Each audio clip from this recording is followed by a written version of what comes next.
धाराएं निरस्त की।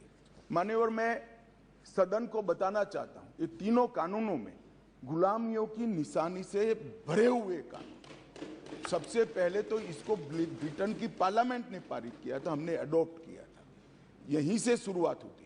परंतु इसके अलावा आज भी जो कानून आज इससे निरस्त होंगे, जब सदन पारित करेगा तब वो कानूनों के अंदर कुछ शब्द थे मैं जरूर कहना चाहता हूं, जिसे हमें मालूम पड़ेगा कि 75 साल तक हम किस कानूनों के आधार पर क्रिमिनल जस्टिस सिस्टम को चलाए हैं।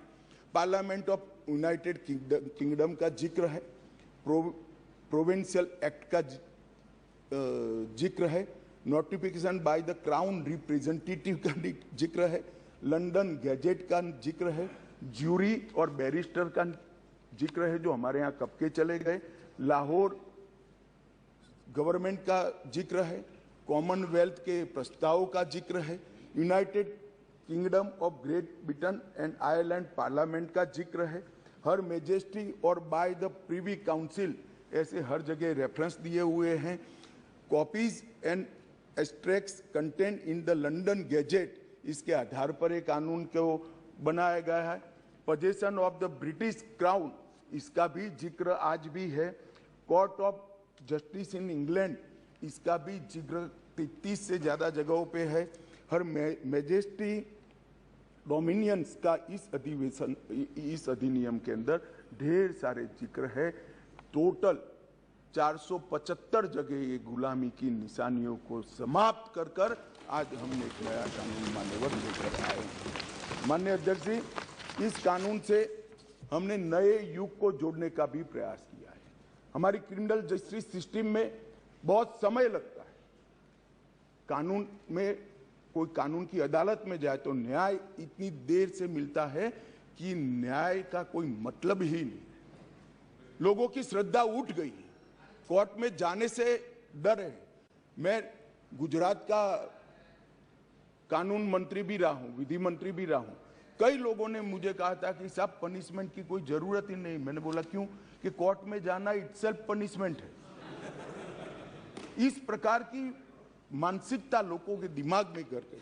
हमने इसीलिए आधुनिक से आधुनिक तकनीक को इसके अंदर समाहित करने का निर्णय किया है। माननीय अध्यक्ष जी, दस्तावेजों की परिभाषा का विस्तार कर कर इलेक्ट्रॉनिक या digital record, email, server longs, computer, smartphone, laptop, SMS, website, locational साक्ष्य, डिवाइस पर उपलब्ध मेल और मैसेजेस, ये सभी को कानूनी वैधता देता है, जिससे अदालतों के अंदर जो कागजों के ढेर लगते हैं, अंबार लगते हैं, वो समाप्त हो जाएंगे। एफआईआर से केस डायरी और केस डायरी से चार्जशीट और चार्जशीट से जजमेंट तक की सारी प्रक्रिया को डिजिटलाइज करने का प्रावधान इस कानून के अंदर मैं लेकर आया हूं।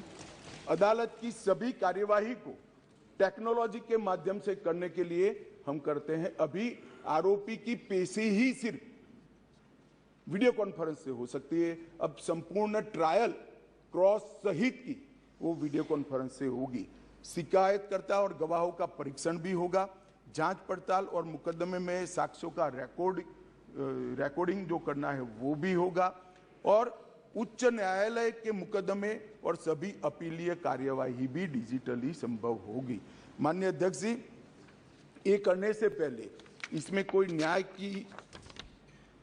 न्याय के बारे में कोई गोता ही न हो जाए, इसलिए हमने नेशनल फॉरेंसिक साइंस यूनिवर्सिटी और देश भर के सारे विद्वानों को, इस विषय के विद्वानों के साथ बैठकर इसकी चर्चा कर कर टेक्नोलॉजी के एक्सपर्ट के साथ बैठकर उसको बनाया गया है। सर्च और जब्ती के वक्त मान्यवर हमने कई सारे ऐसे प्रावधान किए हैं जिससे निर्दोष नागरिक को फंसाया न जा सके। सर्च और जब्ती के वक्त ढेर सारी ऐसी फरियादें, मेरे यहाँ रख दिया गया, मेरे यहाँ था नहीं, पुलिस लेकर आई, रख दिया। अब हमने सर्च और जब्ती में वीडियोग्राफी को कंपलसरी करा है, जो अब वीडियोग्राफी केस का हिस्सा होगी। पुलिस द्वारा ऐसी रिकॉर्डिंग के बिना कोई भी चालान, चार्जशीट रखा जाएगा वो वैध नहीं होगा। हमने हमारा दोष सिद्धि का प्रमाण बहुत कम है। आज़ादी के 75 साल के बाद भी हम दोष सिद्ध नहीं कर पाते हैं मान्यवर। इसीलिए फॉरेंसिक साइंस को हमने बहुत बढ़ावा देने का काम किया है। देश के प्रधानमंत्री जी ने एक ऐतिहासिक निर्णय लिया है नेशनल फॉरेंसिक साइंस यूनिवर्सिटी बनाने का। मैं इस सदन के माध्यम से पूरे देश को आश्वस्त करना चाहता हूं कि 3 साल के बाद हर साल 33,000 फॉरेंसिक साइंस के एक्सपर्ट और साइंटिस्ट इस देश को मिलने लगे। ये इसलिए किया गया कि ये कानून हम लेकर आने वाले थे मान्यवर। एक कानून में हमने लक्ष्य रखा है कि दोष सिद्धि के प्रमाण को, कन्विक्शन रेशियो को 90% से ऊपर लेकर जाना है, ये हमारा लक्ष्य है। इसलिए हमने एक महत्वपूर्ण प्रावधान किया है कि 7 वर्ष या उससे ऊपर की सजा जिस धाराओं में है वो सभी क्राइम सीन पर फॉरेंसिक टीम की विजिट को हम कंपलसरी कर रहे हैं। और मान्यवर इसके माध्यम से एक वैज्ञानिक साक्ष्य, एक साइंटिफिक एविडेंस पुलिस के पास होगा जिसमें कोर्ट में दोषियों को बरी होने की संभावना बहुत कम हो जाएगी। माननीय, ये दोनों चीजें हैं। इसमें एक ऐसा सवाल कुछ एक्सपर्ट्स ने बताया था कि ये इसके लिए शायद देश अभी तैयार नहीं है। ये कानून में हमने ये भी प्रोविजन रखा है कि इलेक्ट्रॉनिक तरीके से केस चलाने के लिए कोर्ट, जिला, राज्य, ये सभी प्रकार के नोटिफिकेशन निकलने के बाद ही वो अप्लाई होगा। मानो एक कोर्ट किसी राज्य ने तैयार कर दी तो वो कोर्ट नोटिफाइड कर सकते हैं। एक जिला जब हो जाएगा तो वो जिला नोटिफाइड कर सकते हैं। एक क्षेत्र हो जाएगा तो वो क्षेत्र। अंततोगत्वा 27 के पहले पूरे देश की सभी कोर्टों को हम कंप्यूटराइज करके इसके लिए करेंगे। इसी प्रकार से मोबाइल फोरेंसिक वाहन का भी हमने एडवांस में अनुभव कर लिया है मान्यवर। आज मैं आपको बता सकता हूं कि दिल्ली के अंदर 7 साल से ऊपर की किसी भी गुना होता है, सजा का जिसमें प्रावधान हो, ऐसा कोई भी गुना होता है तो एफएसएल की टीम इसको विजिट करती है। ये सफल प्रयोग हमने दिल्ली के अंदर कर दिया है। बेंगलुरु में अब सरकार बदल गई, भगवान जाने क्या होगा, मगर हमारी सरकार थी तब बेंगलुरु में भी इस प्रयोग की शुरुआत की थी। इसके लिए हमने मोबाइल एफएसएल के कंसेप्ट को लॉन्च किया है और सफल कंसेप्ट है मान्यवर। हर जिले में 3 मोबाइल एफएसएल घूमती रहेगी और गुना के जगह पे जाएगी। नागरिकों की सुविधा सुनिश्चित करने के लिए 0 एफआईआर को पहली बार आजादी के 75 साल के बाद हम स्थान दिए। गुना कहीं पर भी हुआ, किसी भी थाने का हो, आप हिमालय की चोटी से भी उसको रजिस्टर कर सकते हैं और कन्याकुमारी के सागर के किनारे भी रजिस्टर। गुना रजिस्टर होने के बाद 15 दिन में कंसर्न थाने को भेजना होगा। एफआईआर का प्रावधान हम पहली बार जोड़ रहे हैं। हर जिले में और हर थाने में एक ऐसा पुलिस अधिकारी नामित किया जाएगा जिसके परिवारजनों में गिरफ्तारी हुई है। इसको अधिकृत सर्टिफिकेट देना पड़ेगा कि आपके परिजन हमारी कस्टडी में है और इसके लिए अब हम रिस्पॉन्सिबल। कई बार पकड़कर पुलिस 4-4 दिन तक कोई जवाब नहीं देती है मान्यवर, और वहां पर उनको कोर्ट में जाना है। और इसकी जगह अब वो ऑनलाइन भी सूचना देनी पड़ेगी और व्यक्तिगत सूचना भी देनी पड़ेगी।